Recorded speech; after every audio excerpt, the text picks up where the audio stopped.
vous allez dire je vais régulièrement à la selle. Si vous allez régulièrement à la selle, on va vous demander qu'est-ce que vous avez mangé la veille. Et puis, vous allez nous dire, par exemple, j'ai mangé du placali avec de la sauce gombo. Et dans cette sauce gombo-là, vous pouvez avoir mis de la potasse. Et donc, cette combinaison-là, par exemple, peut être tellement potassique que cela peut vous donner un mal de tête, par exemple. Et en ce moment-là, on va vous dire, désormais, si vous devez manger votre placali avec de la sauce gombo, ne mettez pas de la potasse dans la sauce gombo. Parce que la potasse peut agir sur tous les organes.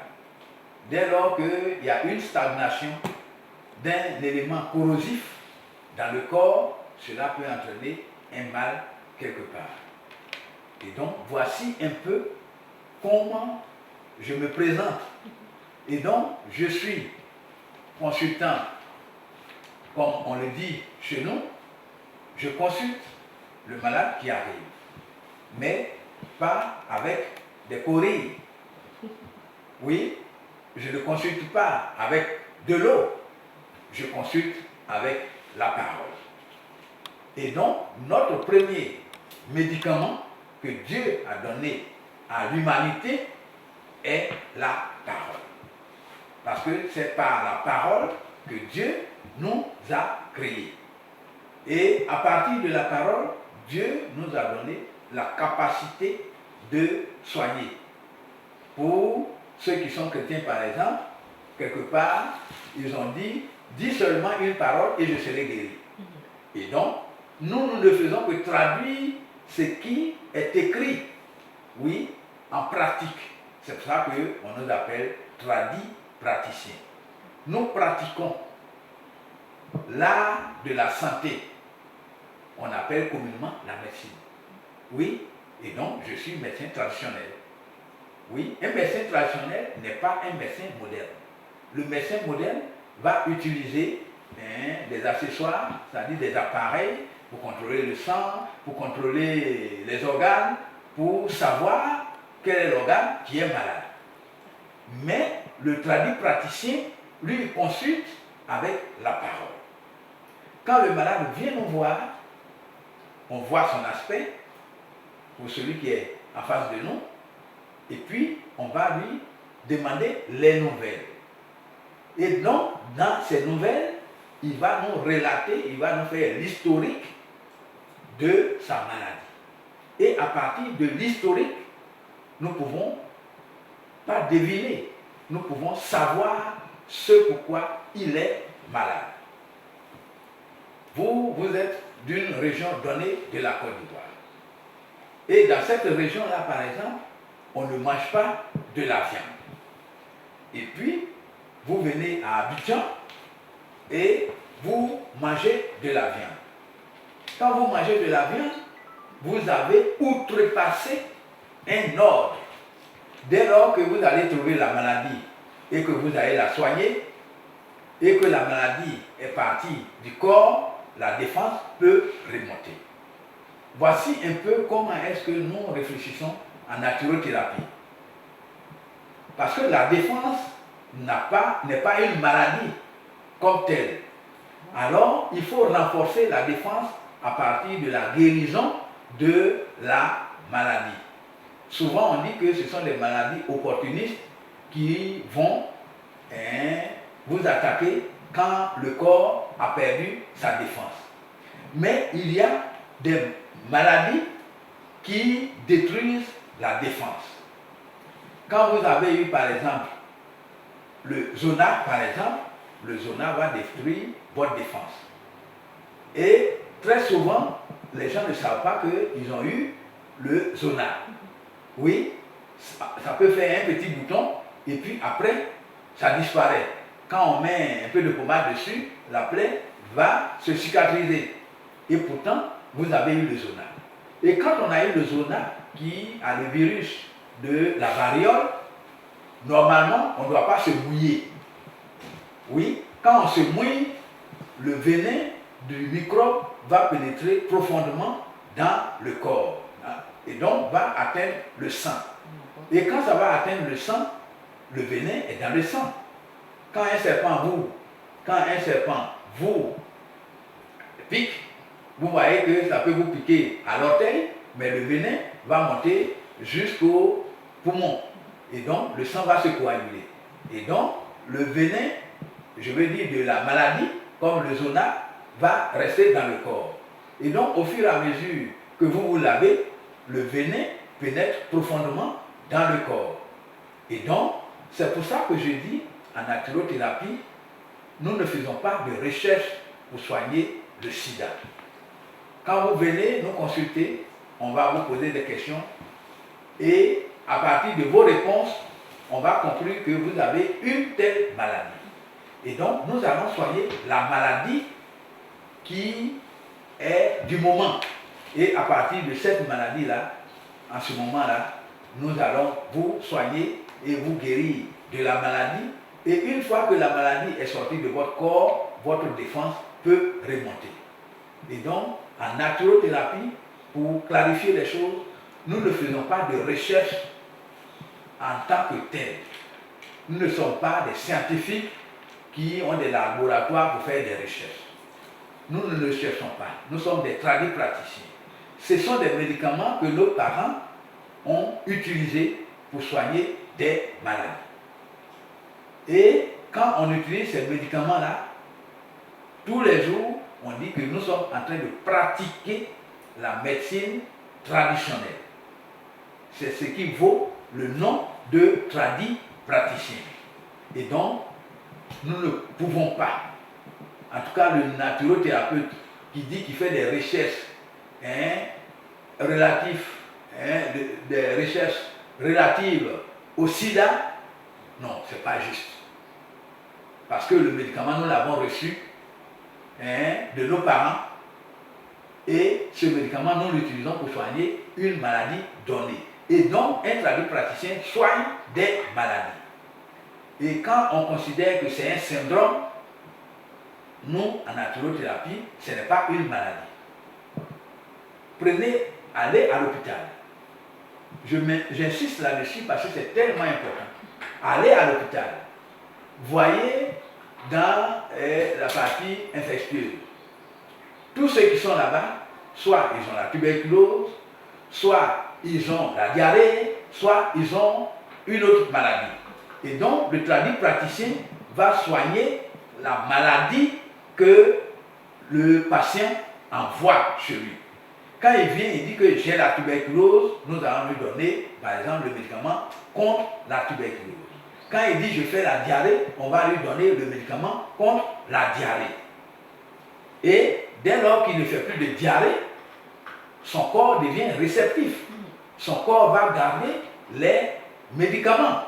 Et les médicaments qui vont le soigner vont lui permettre de récupérer la défense perdue. Et donc, moi, je ne soigne pas le sida. Oui, parce que je n'ai pas fait des recherches relatives au sida. Mais je soigne les maladies. Oui, je soigne les maladies. D'accord. Vous dites que vous soignez les maladies, ça répond en même temps à la préoccupation de cette patiente qui demande est-ce que votre argile peut guérir la colopathie, l'ulcère et les hémorroïdes. Je dis vraiment merci à cette personne qui a posé les 3 questions, les 3 maladies. Et ces 3 maladies sont liées.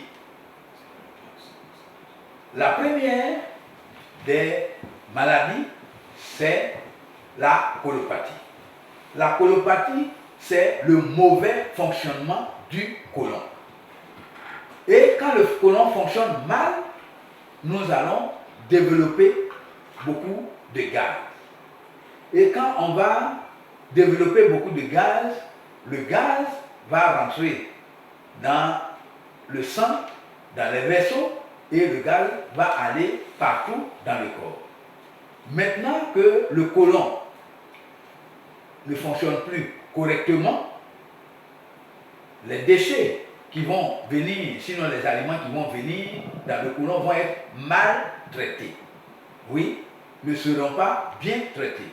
Et quand les aliments ne sont pas bien traités, cela va créer une sorte de coagulation du sang.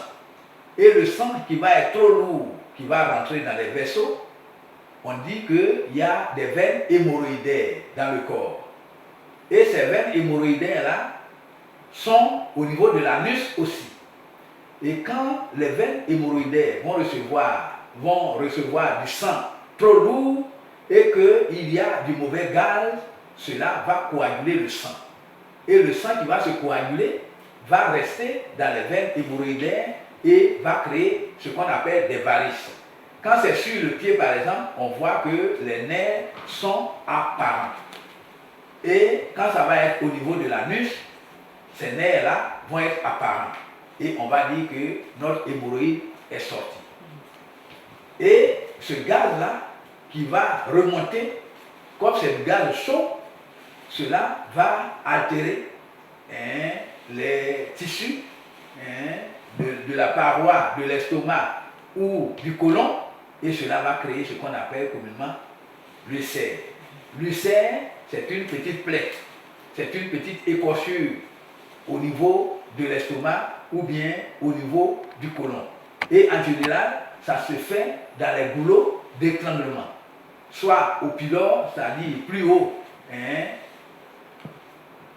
du côlon, ou bien au cardiaque, plus haut de l'estomac. Quand on dit au cardiaque, ça veut dire que c'est la partie haute de l'estomac, où il y a le cœur. C'est pour ça qu'en général, ceux qui font les ulcères vont avoir des palpitations. Et on va dire que j'ai mal au cœur. Rarement, on a mal au cœur.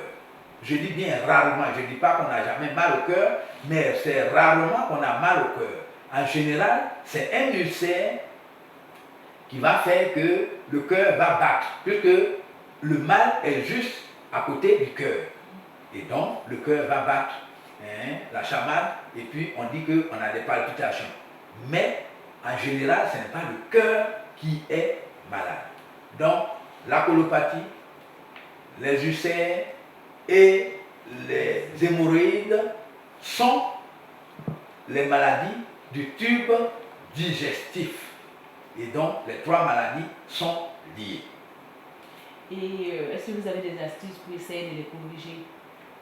Cela est lié à quoi? Les histoires d'ulcères, d'hémorroïdes et de colopathie en général?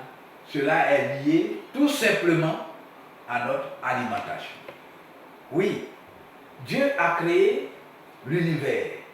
Et dans l'univers, il a créé la terre. Et sur la terre, il a fait germer des plantes. Et dans les plantes, Dieu a mis les animaux. Et ensuite, il a mis l'homme, qui est le dernier créé, mais qu'il a mis au-dessus de toutes les autres créatures. Quand Dieu a créé la nature, c'est pour notre alimentation. Et quand on mange les aliments, il y a des aliments qui ne vont pas ensemble. Mais nous n'avons pas cette connaissance-là. Et parfois, on mélange deux aliments qui ne devraient pas être mangés ensemble. Quand on les a mangés ensemble, naturellement, il va se produire un effet.